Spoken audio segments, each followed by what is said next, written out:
Everybody here was touched by the storm. There's nobody that can say they weren't touched. So it's a testament to the guys to show up when we needed them, get these machines up and running as fast as they did. Not only manufacturing, the maintenance guys, the engineers, everybody was here when it needed to get these things turning. That's what we do here. The support from the company has been phenomenal. With Morgan City and Orlando, they had a bunch of supplies staged for us, ready to go before the storm. They had it here within a couple of days. We had it here by Friday after the storm to really start getting chainsaws and generators and water and supplies back in the hands of our employees. The team in Houston did a phenomenal job. They spent hours on the phones trying to contact our employees, help us understand what the status was, help us get our employees to come see us and tell us how they were doing. So I can't thank those locations enough for the phenomenal effort they did. It's so bad, it's comical.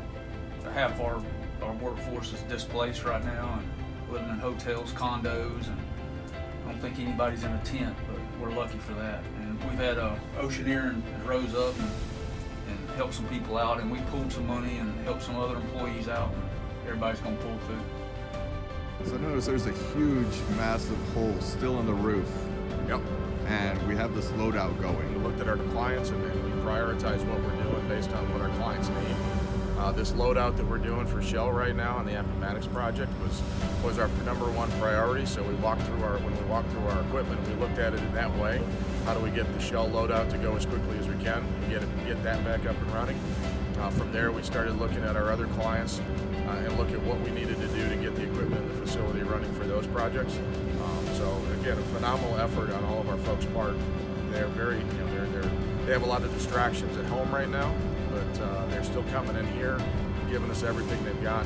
It's not even teamwork. Teamwork isn't even the right word. I think it's more like family is the right word for it. To see you guys and how y'all got each other through it. These guys are working 12 hours a day, 5, 6, 7 days a week, so they spend more time here than they do. So yeah, you create a bond, and everybody relies on each other.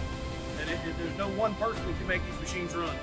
It takes a group of people and an effort to get this put together, from planning, scheduling, right on down to manufacturing. The testament is us putting that umbilical, those 4 umbilicals on that boat outside.